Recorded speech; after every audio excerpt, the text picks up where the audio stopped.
ঘড়িতে বাজে এখন ৯টা ৯ আর এই ৯টা ৯ কিন্তু মা ছেলে বেরিয়ে পড়তেছি। প্রায় যেতে যেতে 10টা বেজে গিয়েছিল, কারণ এত পরিমাণে জ্যামে পড়েছিলাম। আর এই জ্যামে পড়ার কারণে কিন্তু একদমই দেরি হয়ে গিয়েছিল, না হলে কিন্তু বেশিক্ষণ সময় লাগে না আমাদের হসপিটাল যেতে। এখন অনেকে বলবেন আপু কেন হসপিটাল যাচ্ছেন হঠাৎ করে? আমি তো সকাল থেকে অসুস্থ হয়ে পড়েছি, আর আমার ছেলে প্রায় 3 দিন যাবৎ এত জ্বর, একদমই জ্বরটা কমছে না। এত সাপোজিটার দিচ্ছি বা এত ওষুধ খাওয়াচ্ছি, তারপরে জ্বরটা কমছে না। তো চিন্তা করলাম যে আমারও প্রচণ্ড জ্বর আসছে, একদমই লড়ার মতো ক্ষমতা হচ্ছে না।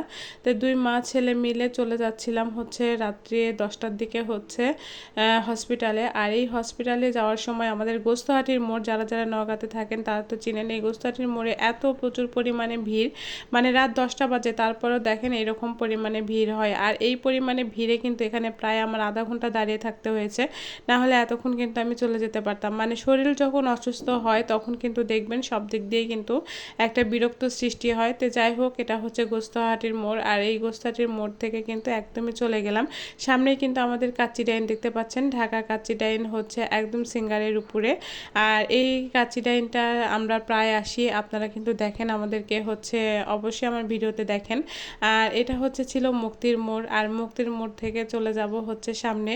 সামনে যে রাস্তাটা দেখাবো সেটা গার্লস স্কুল, আর সামনে জেলা স্কুল, যে স্কুলে আমার ছেলে পড়াশোনা করে সেটাই। আর এটা একদমই রাতে অন্ধকারে দেখা যাচ্ছে না, এটা জেলা স্কুল, এটিএম মাঠ, এগুলো সব সামনাসামনি পড়ে। তারপরে চলে আসলাম রুবির মোড়, আর রুবির মোড়ে এসে তারপরে কিন্তু চলে যাব হসপিটালের রাস্তা। আর এটা হসপিটালের রাস্তা।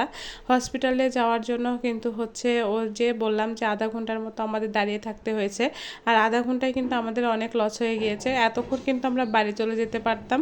তো যাই হোক, এখন হয় নাই, ইমার্জেন্সিতে দেখাতে যাচ্ছি, কারণ ইমার্জেন্সিতে রাত্রে খুবই ভালোভাবে দেখে ডাক্তারেরা, কিন্তু সবসময় ভালোভাবে দেখে। দুপুরবেলা আমার একদমই ভালো লাগছিল না, তো আজকে চিন্তা করলাম যে ইমার্জেন্সিতেই দেখাবো। আর ইমার্জেন্সিতে কিন্তু ভালোভাবে দেখে, আর হসপিটালটা এখন খুবই ভালো হয়েছে আমাদের এখানে।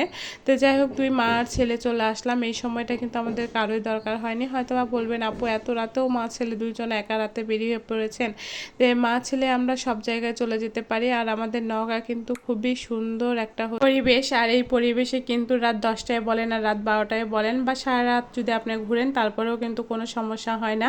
তো আজকে একদম ইমার্জেন্সিতে চলে আসছিলাম, আর এখানে 2টা টিকিট কাটলাম, আর মা ছেলের জন্য দুইজনারই টিকিট কেটেছি। আর টিকিট কেটে তারপরে কিন্তু ডাক্তার দেখাবো, আর ডাক্তার দেখানোর পরে তারপরে কিন্তু বাসায় যাব। কিন্তু হসপিটালে আসলে বোঝা যায় যে আসলে মানুষ যে এত কষ্ট, মানে কষ্টেতে থাকলে হয়তো বা এই হসপিটালে আসে।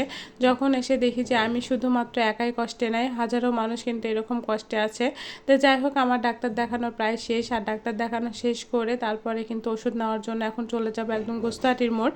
আর গোস্তহাটির মোড় তো সবাই চিনেন, আর এখান থেকে একদম সরাসরি রিক্সা নেব, আর রিক্সা নিয়ে তারপরে চলে যাব। আর এখন তো বাসায় চলে যাওয়ার পালা। তো যাই হোক, আজকে এই পর্যন্ত। সবাই আমাদের জন্য দোয়া করবেন। আল্লাহ হাফেজ।